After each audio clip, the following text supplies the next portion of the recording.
Welcome to Cybersecurity Today, our week in review panel. I'm your host, Jim Love. This week, we have our regular panel. We have Terry Cutler, head of Cyology Labs in Montreal. Welcome, Terry. Good morning. How are you? I'm just fabulous. I'm lying, of course. We're recording this in the morning, and I'm not, of all things, I'm not a morning person. It's 8 a.m., but we can, except for David Shipley, who lives in the future. So he's got to sleep in for an hour. Speaking of David Shipley, how you doing? Head of Beauceron Securities? I am well, and I am enjoying the very last business trip of the year, live from New York City. It's not Saturday night, but I can't wait to be home. So today is my last visit, giving the Psychology of Cyber Risk talk, and then back home for business planning and kicking off 2025.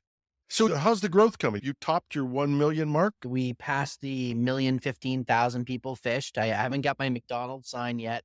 More than 1,100 customers, and I've done really well. Of course, all of the chaos that we're now seeing about this whole tariff thing is an interesting situation to be in as the only Canadian security awareness company at scale serving across the country. And so that's going to be fun because the Canadian dollar is diving down. Hey, my stuff's going to be even more affordable in US dollars. To Canadian companies looking at their bills, give me a call. We can get you a better solution. Yeah. And you're traveling, so you don't have to carry American Express checks. I don't remember those. Remember to carry the American Express check because if they're lost or stolen, they can be replaced. Now it's I carry the Canadian dollar. If it's lost or stolen, who cares? John Pinard joins us this morning from beautiful downtown. Where are you? Here, Pickering.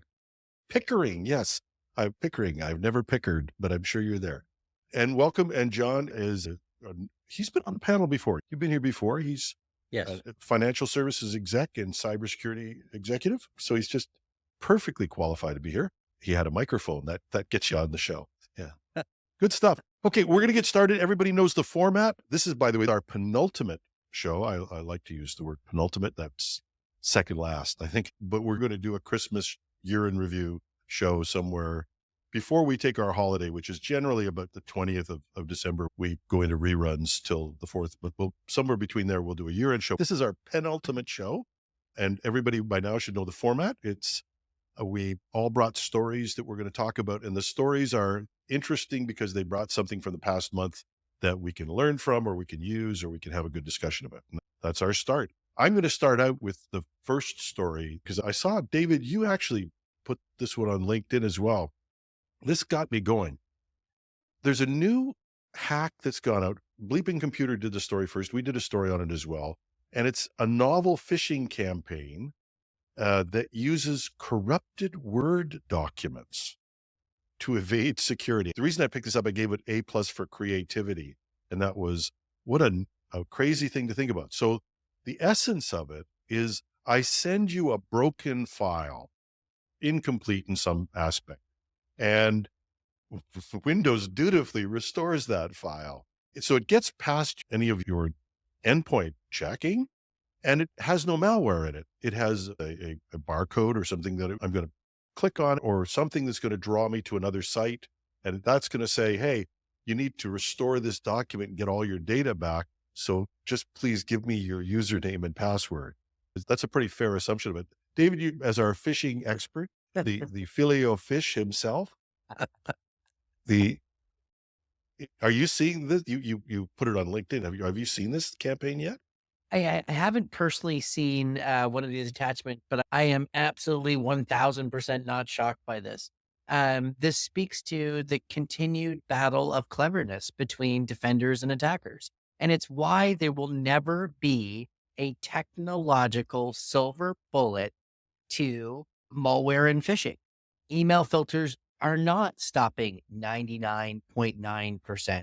And I got into this debate earlier this month with a very prominent CISO and on LinkedIn. And there was this whole thing where they said the email filters catch and only let through 0.001%. And I'm like, no, man, it's a lot higher than that. We've seen it as high as 10% in the last 6 months in our actual hard data. I'm not surprised by all of this.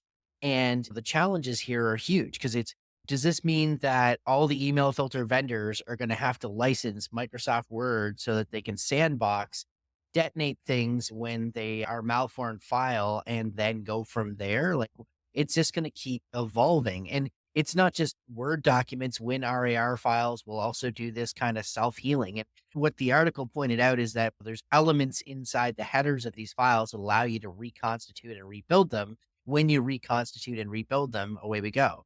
You say corruption, I say hilarious new form of encryption. I'm going to use that one next time I've got a crook. You know, a really great encryption formula. Super hilarious, but this is just the world we live in, and expect more with AI. And we'll talk about AI is really good at finding ways of just changing small bits. And that's one of the things is that I read a really interesting research paper that talked about this concept of data drift and email filters, and small changes can have dramatic impacts on how the AI scores something. So this is just people being clever. The meme that came to mind when we were preparing for the show is that Jurassic Park, classic Jurassic Park, clever girl velociraptor that pops up, because props, this was clever. I thought we were losing you as culture critic there, David. You've come back. Okay, Jurassic Park, here we go. Yep. Terry, you talk to me about this. This is also known as Fileless malware. So we've also seen, I've started seeing this back in 2018, where someone even tried to send me a file over LinkedIn saying, hey, there's this new role that just opened up. You'd be the perfect candidate for this. So then we put it in the simulator, and next the file opens up correctly. Everything's good. But of course, you got the banner, you want to enable macros. And of course, the moment you open that, it goes to the web, pulls down the malware, and then tries to execute. And of course, EDR just freaking lit up and said, what the hell are you doing here? Why is it opening up? Why is Word trying to open up a command prompt and try to run PowerShell scripts? That's not normal. Cut it off. John, are you thrilled to see this new creativity coming into your shop? To a financial institution near you? Yeah. Yeah. It's not a big deal, right? No, I'm kidding. That's right. It's not a big deal, but John, you're the head of cybersecurity. It reiterates the fact that no matter what you put in, David talked about it a minute ago, that there is no silver bullet. At the end of the day, it will always come down to human error. And when a human error, it's the human is the one that clicks on it. And so it really pushes the emphasis on needing to make sure that we educate our staff on what to look for. If you're not sure, ask.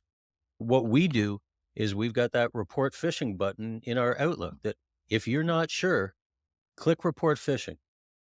All right, it goes to my cybersecurity team. They will investigate it. They'll let you know if it's a problem or not. If you have a small office, you can have a conversation and have that same policy that says, hey, come on over and look at this. So just because you got a 2 to 3 person shop doesn't mean you still can't do that. It works very effectively, even with 20 employees or more. Yes. Yep. So you're going to get into this psychological mumbo jumbo with David Shipley. Eh? I'm looking for I want the silver bullet, the technical silver bullet, guys. And listen, I'll say this, as long as technology is made by humans, it will be as beautifully flawed as we are.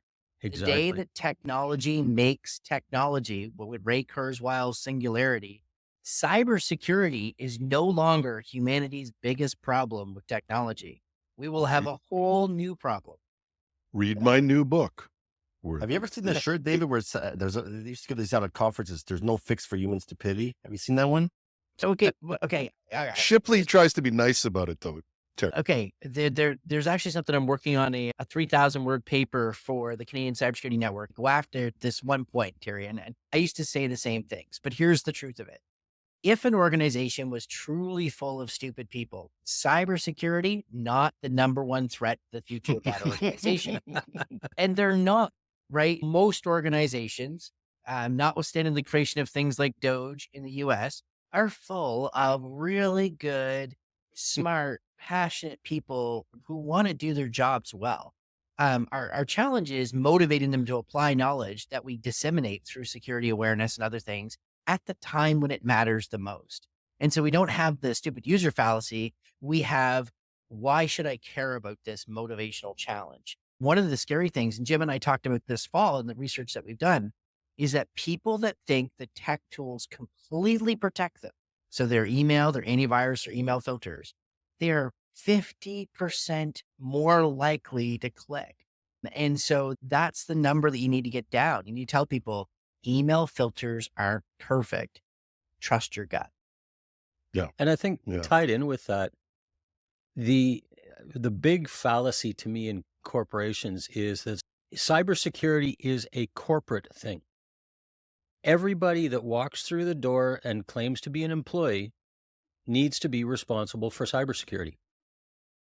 IT will look after the back end of it, but every time you get an email, you need to look at it and go, could this potentially be malicious? Or when I get a file, could there be something in it? Is there this click here to enable macros? Should I be worried about that? I think it's everybody's responsibility, not just IT. So we're going to go on to my second story, which is another one that's based on the human factor. I read this story and it was just one of those things. I did a story on it for Cybersecurity Today because it just amazed me. We're always talking about the technical parts of this, but offboarding, when someone leaves and you think big companies must have that handled, right? Not exactly. Apparently, Disney had an employee that left and they didn't remove him from the system for whatever reason, left him with his access to the systems. And he went in and did a DDoS attack on his fellow employees and hacked their menu system. And this is really like, on one hand, it's weird, but on the other hand, you wonder what damage a former employee could do. Hacked their menu system so that he removed the peanut allergy warnings from foods in their restaurants, or at least was attempting to. And that could kill people. I was flabbergasted to say, hey, I could understand if this is with tiny business, but a big business like Disney, nobody checks to see that a person we've fired, left under bad circumstances, is taken off all the systems. I couldn't believe that could happen. I'm going to jump in for a second on that one because we're actually going through that, is making sure that we have a thorough checklist for onboarding and offboarding. Because I was talking to an individual at another financial institution, and they were telling me that they found recently an employee that had left the company 12 years ago still had access. Thank God it wasn't anything super critical, but they still had access and were still actively using their login credentials to get into a credit bureau system that they had from when they were an employee 12 years ago. But like I said, the credit bureau thing, it could have been a lot worse. So this is one of the things that we discussed as part of an audit and have gone through dramatic changes to our offboarding procedure to make sure that it's easy for us from an IT perspective that we can disable everybody's account that IT manages. But there's this little thing called shadow IT. You may have heard of it. And so that's still a big problem. And what we've had to do is we've had to educate the managers within the organization to say, hey, when somebody leaves, we'll let you know that we have completed our portion of it, but you need to make sure that you're removing access to any system that they had that was managed by your team. And this is, Yeah. we were implementing this back when I used to work for Novell back in the day. We had Identity and Access Manager. This is where identity and role-based administration works really well in situations like this. Because back in the day, we had this thing called 0-day start, 0-day stop. The moment you get hired, it creates you an account in Active Directory in Novell Z directory. It finds an available extension in the phone system. Everything gets associated to you in one shot, in theory, right? But then eventually, once you leave the company, everything gets shut down once you deactivate the account. So we need to start looking at more technology like this that can help automate these processes because things get forgotten, or they'll say, my last day is next Thursday. And then you guys forget about it, or maybe there was an extension, or maybe the guy was using somebody else's account. All these things need to be looked at. And one of the things tied in with that too is that it's not just making sure that you disable or delete the person's account, but I'll pick Microsoft as an example. Somebody's got a OneDrive account. They've got all these files that are there.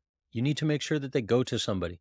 So there needs to be, as part of that offboarding, where do you pass on the files, old emails, and those types of things to, so that they're still accessible for somebody within the organization that still needs them? Getting the documents in is one thing, but you pointed out if you've got shadow IT or SaaS programs that are out there, you have to check your company credit cards too. I found this 6 months after somebody's gone, we're still paying for their LinkedIn account.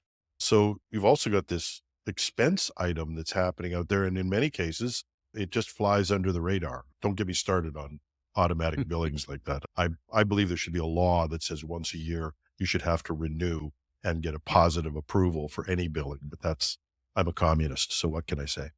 In situations like this, we've seen cases when I used to work for private investigation firms, if employees still had access to the employer system without their knowledge, especially making changes to the systems, which could be criminal, we used to execute what are called Anton Pillar orders. We used to show up at the guy's house unannounced. We knew about it like a day or two before. We knew that guy was going to have a bad day on next Wednesday. Show up, take all his equipment and analyze it, and then take him to court kind of thing. So, would you like to have Cutler arrive at your doorstep with two other big guys behind him saying, "We're here like a for your selfie." equipment"? I knew that look wasn't exactly only from cybersecurity. I always pay your bills on time. That Simpsons clip of goons, hired IT goons. We're here. I think the shadow IT thing is huge because the beauty of tying everything into single sign-on and in as many systems as you can is that one ring to rule them all, and then you still have those other problems. The other part about this is why audits are so valuable. And it's why we should be possibly a little less adversarial about the audit process.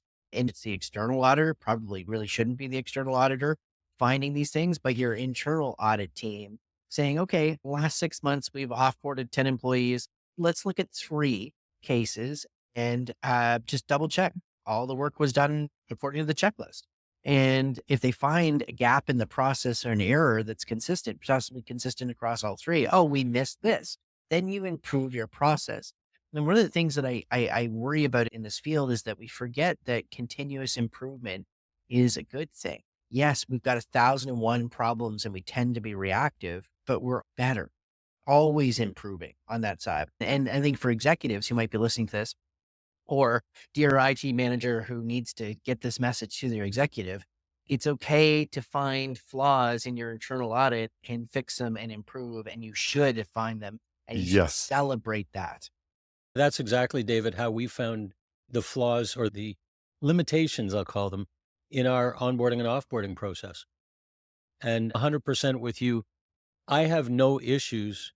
I get strange looks at work sometimes because I consider our internal audit team my friend. I look forward to them coming in because they're either going to tell me I'm doing a good job or they're going to show me areas where we need to improve. Yep. And I'd much rather the audit team find that than cyber hackers. We had a situation, we do a lot of work in healthcare. We just did one a couple of months ago, doing out on an Active Directory. There's 38,000 active accounts in the system. This is like an 18,000 employee shop. 38,000 active systems, but 21,000 of it haven't logged in over a month. Whoops. Yeah. Okay. I want to go over this audit thing. And we've been through this, and Reverend Shipley will give you a sermon on this. So in partial place, if your internal audit group thinks their job is to catch you and make you squirm, they are doing the corporation a disservice. Their job is to help you make sure that things don't happen, not that they can find them later and blame you. And I'll give another analogy. And I'll share that I have a higher risk for colon cancer. So I have a 5-year screening program, and I don't say I'm excited by the colonoscopy, but I'm not running away in fear from that because the doctor's not there to cause me harm. He's there to go and find and see if there's something that needs to be dealt with that we can improve and that we can preventatively catch early.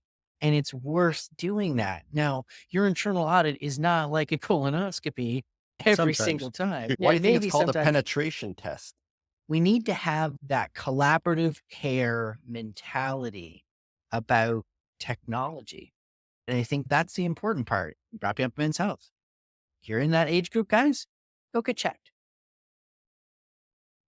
We're going to go to your story next, John. No, we're going to go from that story. John, you had a couple stories you want to bring to us. Both of my stories are a little closer to home.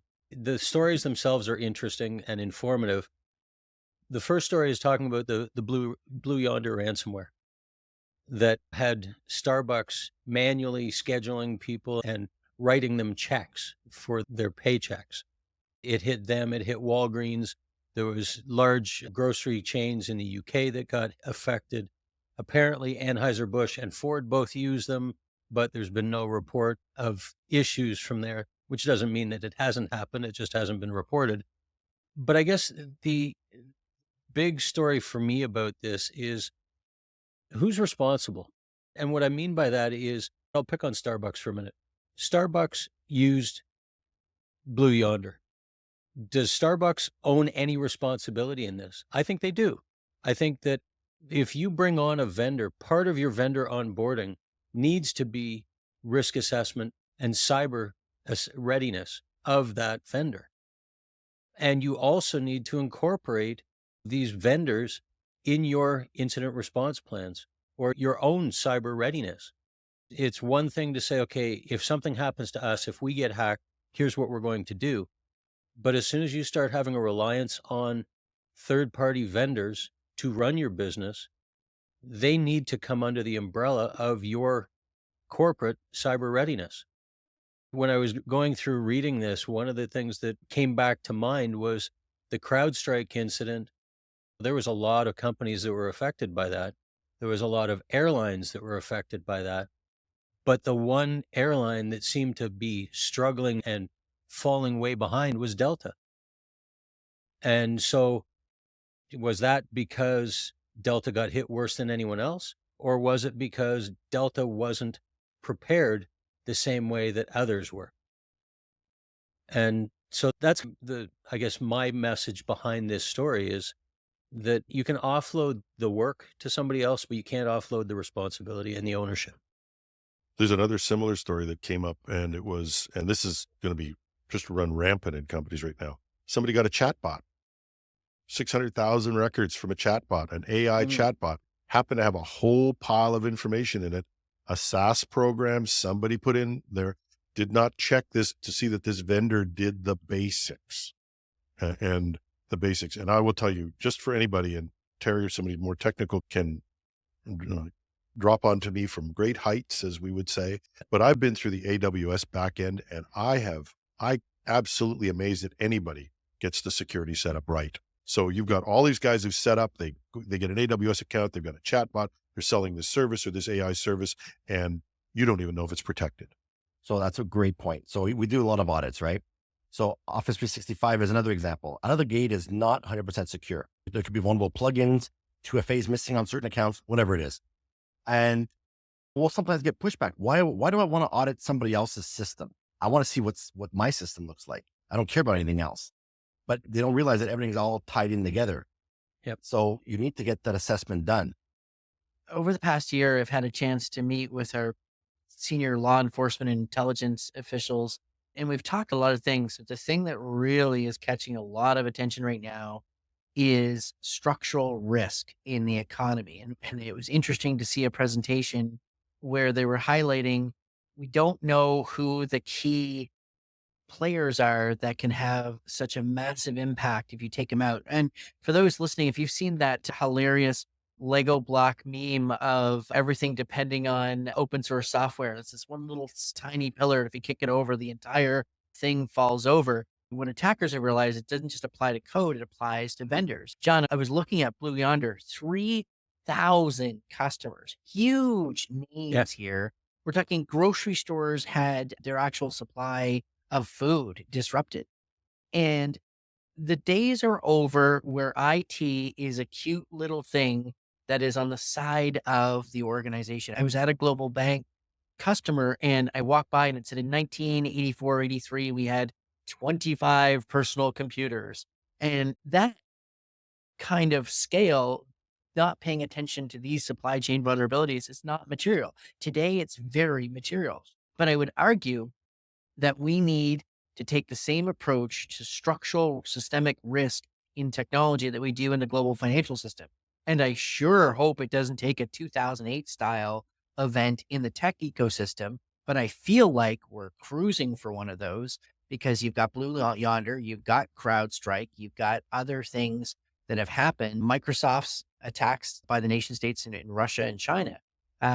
We actually do need to regulate tech. And the other part is that this also gets into complexities around market share.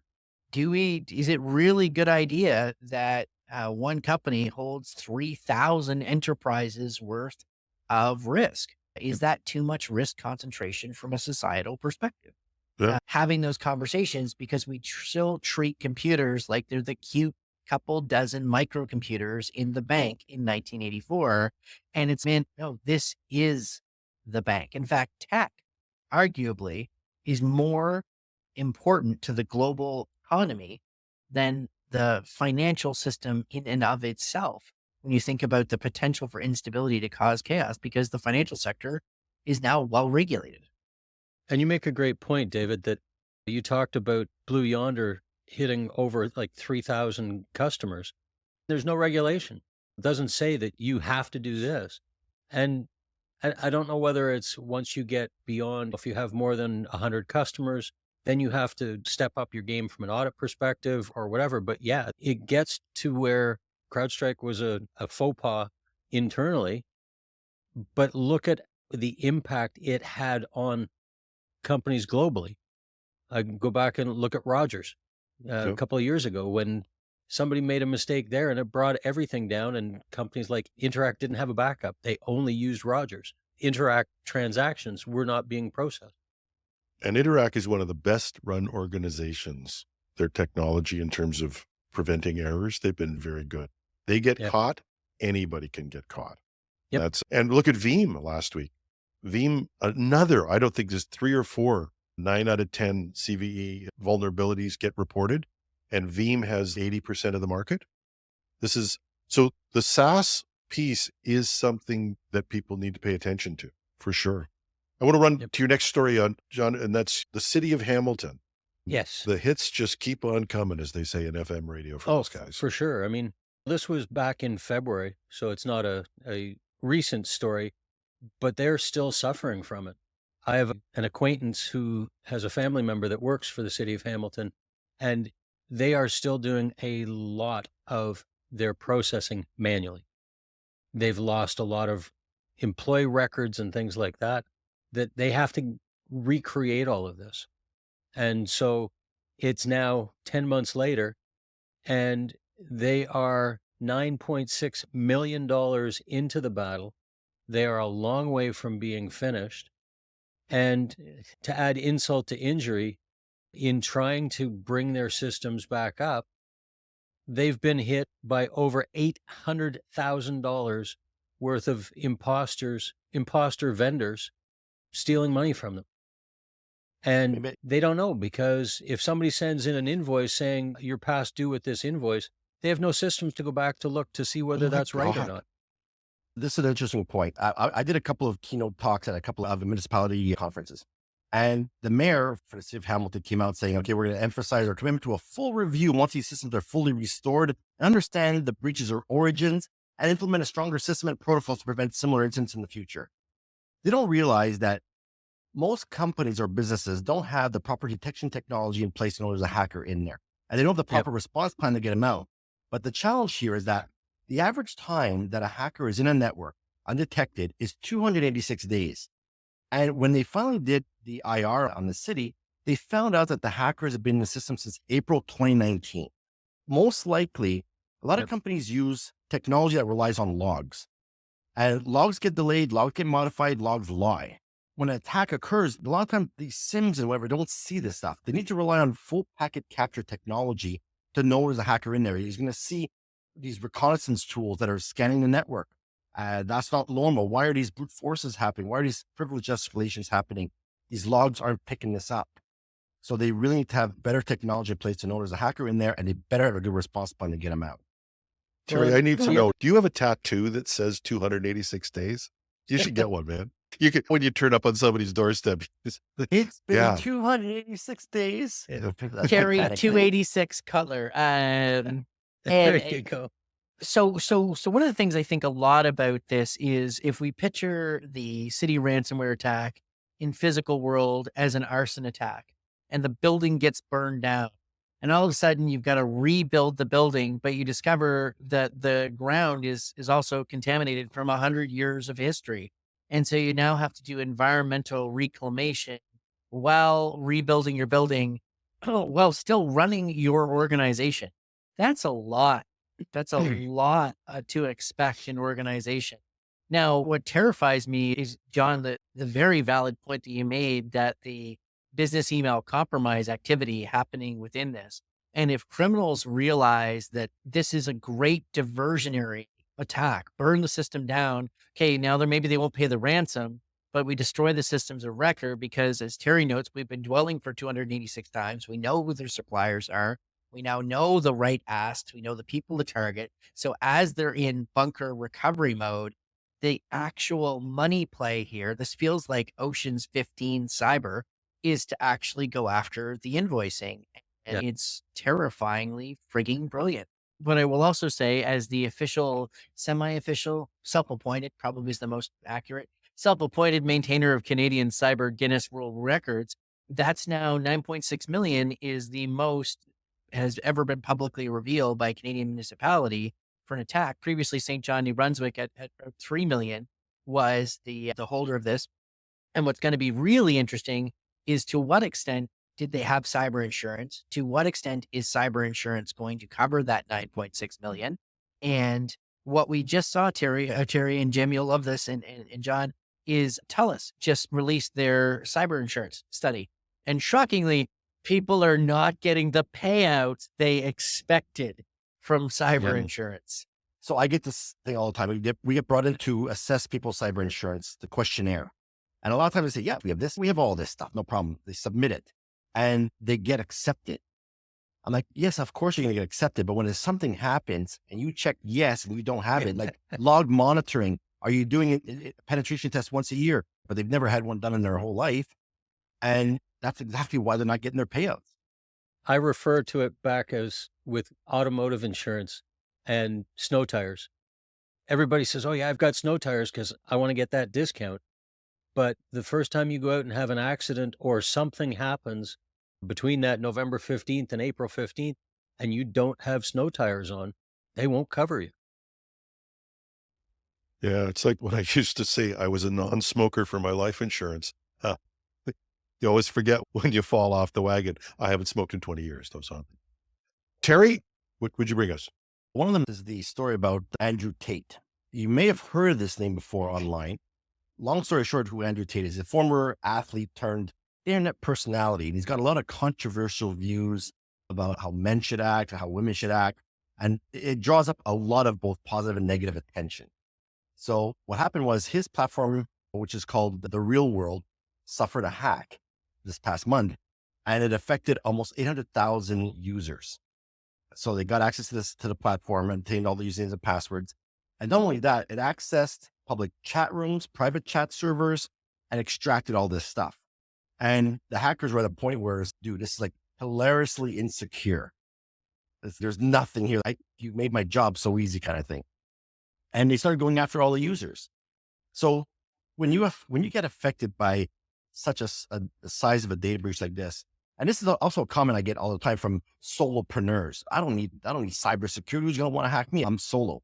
I don't have a system. But when something like this happens, all of a sudden now you wish you would have had it. So my gut is that because all these usernames and passwords have been extracted, they're going to go after the user accounts that have registered with the platform. They're going to try and phish them, cause financial harm to them, scams, frauds, whatever it is. Change your password, make sure you got two-step verification turned on, and monitor your credit scores, of course.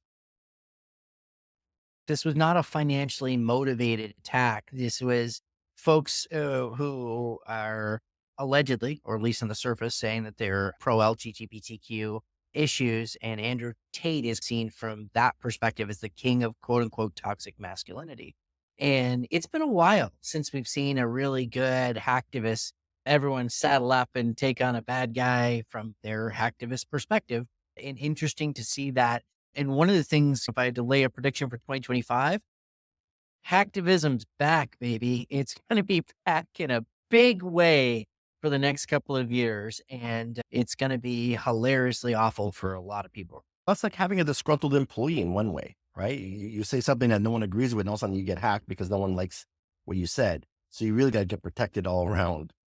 Yeah, you got Kash Patel, the nominee for the FBI, and allegedly the Iranians were right on old Kash's accounts. It's going to be fun times for non-crime related cybercrime, non-financially motivated cybercrime. It is. I feel like the American Civil Liberties Union, who always gets, because they'll take on some loser that you just wish just would disappear from the planet. You go, why are they doing this? And my first instinct for these guys is, oh, who cares? But the fact is that even cyber activism it hurts us all. And you can't take any joy in watching these guys come down. But it's like when the Chinese are hacking Donald Trump's phone and tell me they're not. Yeah. We look at it and say, oh God, I hope he's not telling people, his friends, what the nuclear codes are. We'll find out.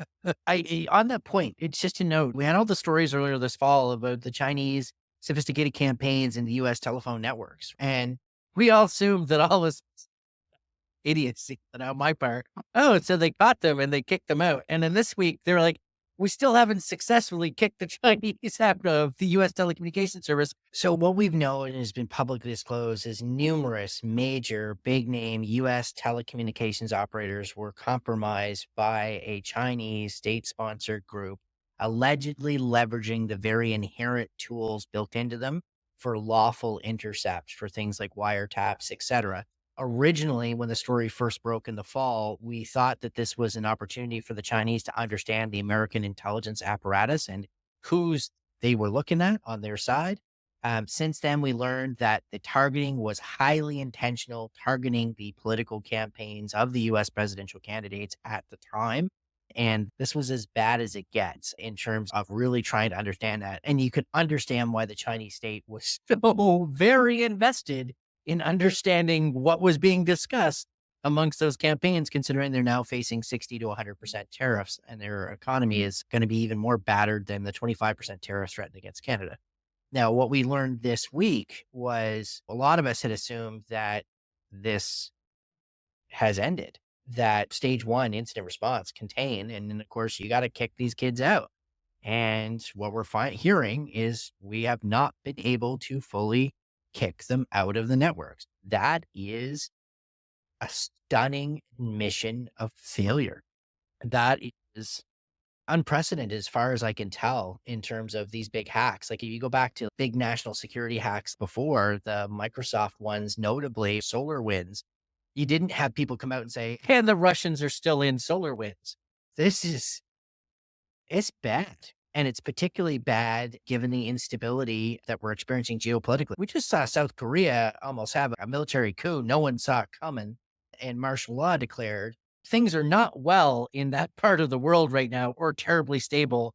And if you're China going, it's a month before he becomes president, maybe now is the time, the American political system that it's most paralyzed. We just grab that Taiwan and wrap that in a bow and get that done.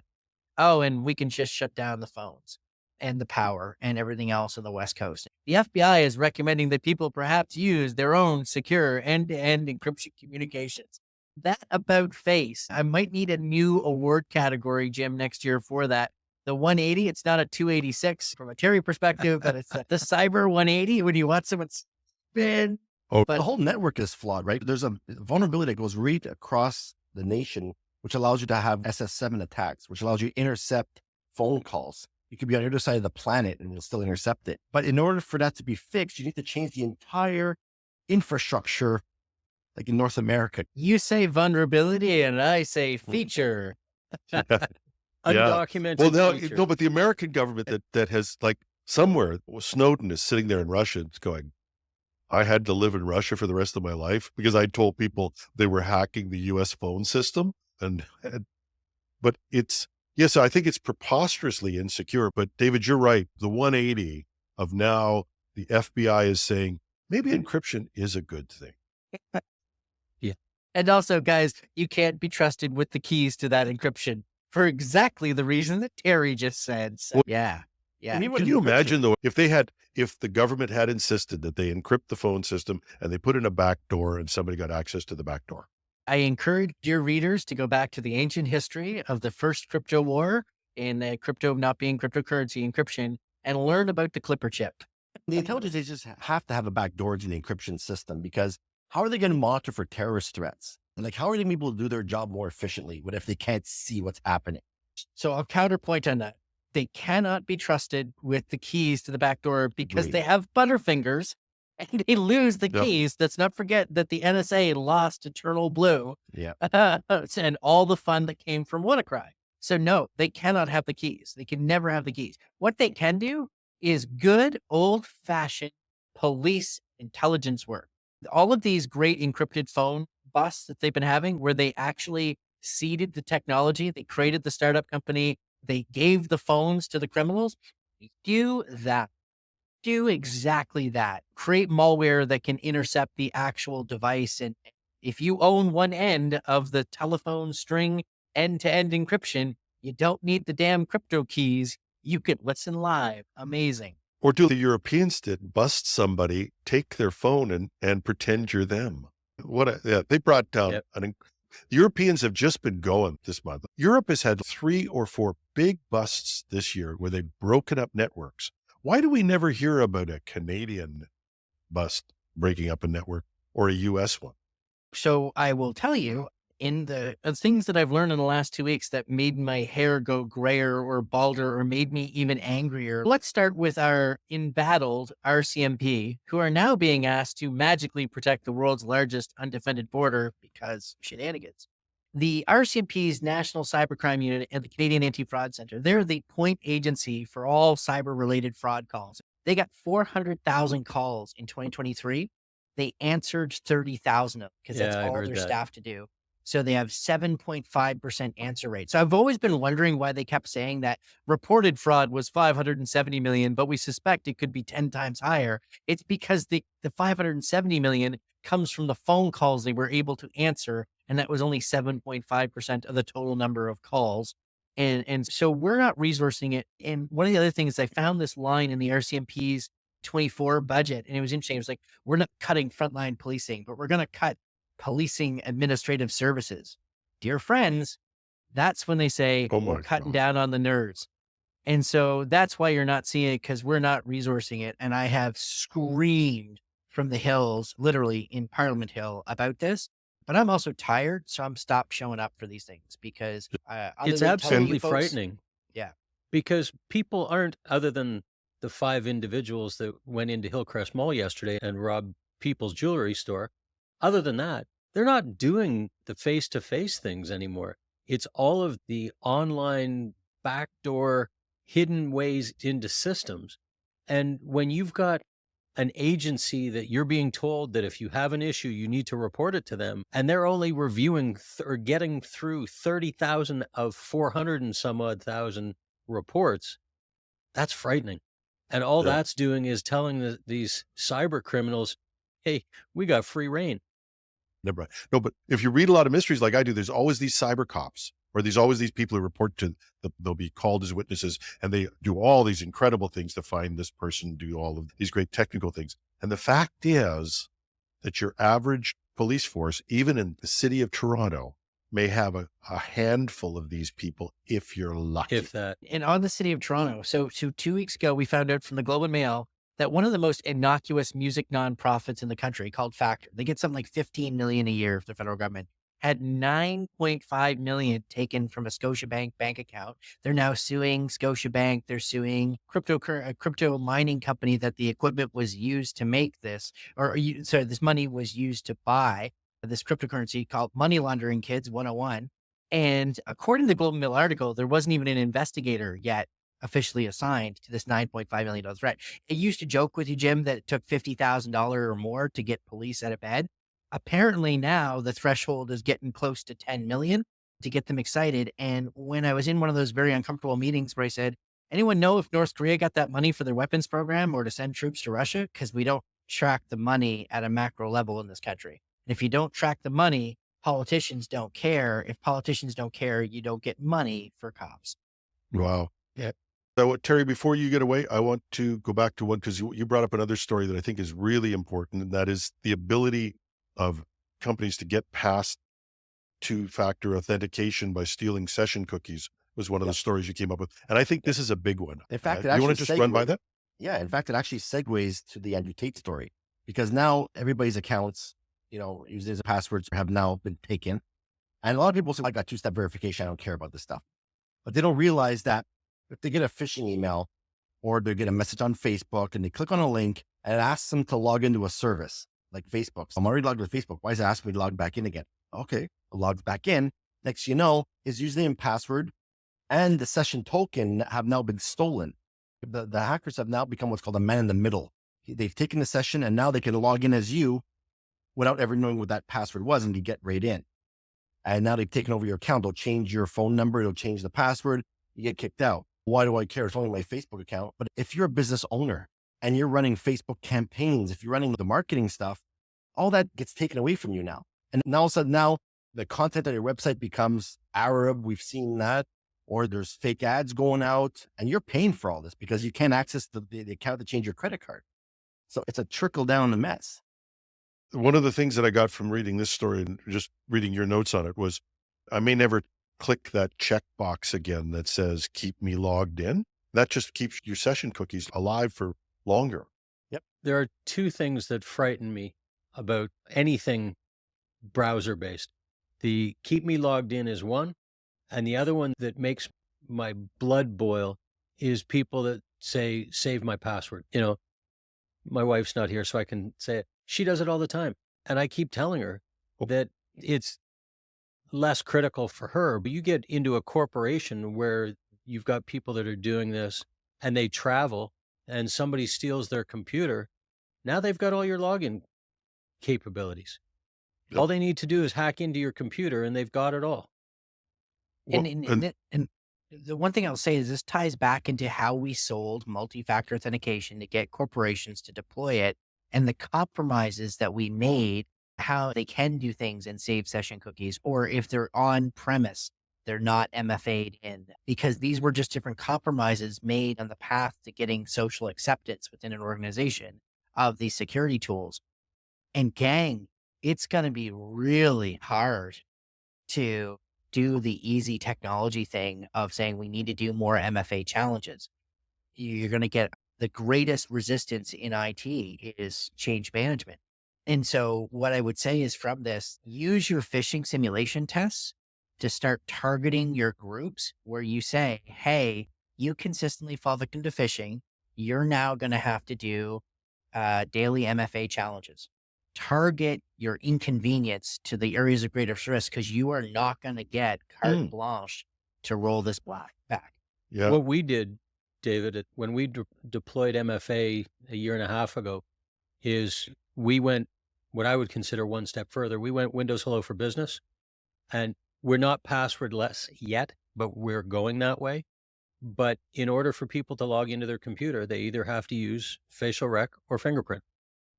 And so to me, that's the best means of MFA, because otherwise, if you've got a code or a PIN, it's just another password. So it's better than not having it. But to me, the best way to do it is biometrics. Yeah, I think the challenge is going to be the cat and mouse part of it. But most organizations, particularly those who are doing remote, if the laptop gets borked and the productivity impacts are down, making sure you got good processes to support exactly what you just said. Can we get equipment out the next day or within what the timelines are? But this is, Terry, like the exact same thing we saw with Genesis Marketplace. I think your points are valid, that it's going to be an interesting year ahead of us. And one of the things that grabbed me about this was, even if you've got passwordless access, you've got tokens, you've got some sort of other, if you've got passkey, you can still get beat if somebody get a hold of your session cookies. And this is something I think people have to step up and say, this is a real risk. And this goes back to your point. There's no silver bullet to stop a hacker, right? You can only make it as hard as possible for them to get in, so they move on to someone else. The guys with the 286 tattoos, clever They're thinkers. coming at you. Yeah, they're coming at you. Okay, Shipley, you've got John and Terry brought up their stories. The pressure's on you now to up the game. What do you got for us? Conscious of the time, but I would just raise the stinky being our award for when vendors overly brag, etc. This one goes to GitLab, perhaps overly promoting the AI advantages of Copilot lies, damn lies, and statistics. Dan Campano, the registers covered it really well, where there were some bold claims about how great Copilot was at improving developer accuracy, efficiency. Campano points out, you're talking about one of the simplest, most routine, non-creative task known to man, which is writing API endpoints with CRUDs. Their sample sizes were not, what we say, massively large. Their methodology was somewhat questioned. Dan eviscerates various points made by this. And I think there's some really good points. This isn't to say that AI tools helping developers can't be useful. There's a reason that Stack Overflow's traffic is nosediving and people are using these tools. However, they aren't better than people, particularly at the really tough creative coding tasks. And what I'll say is this. In my time in technology and in the team that I have, the developers we have are not code translators from business analysts with requirements.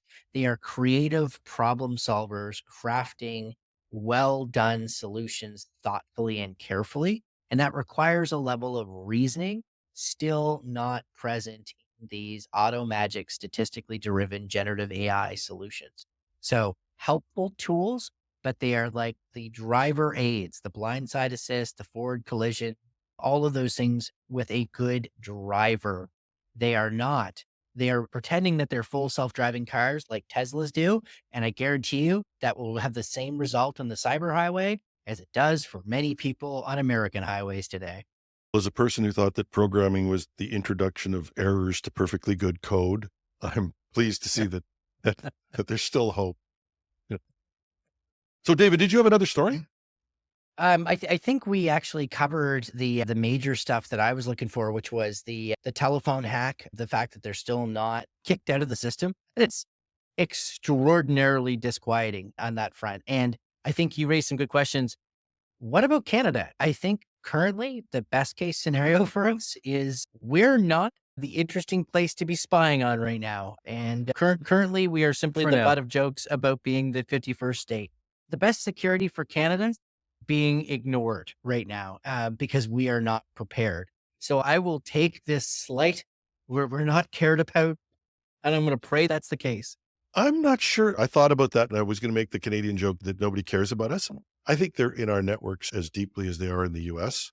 And because of the fact we at least have some interesting stuff happening in government, I really think people should be standing up and demanding that we get more action from our government, because I honestly believe that we're probably as infiltrated as anywhere. I'm going to actually send out a note to Rogers and Bell to see if anybody will give me any information on that. I'm not expecting that they're going to tell me.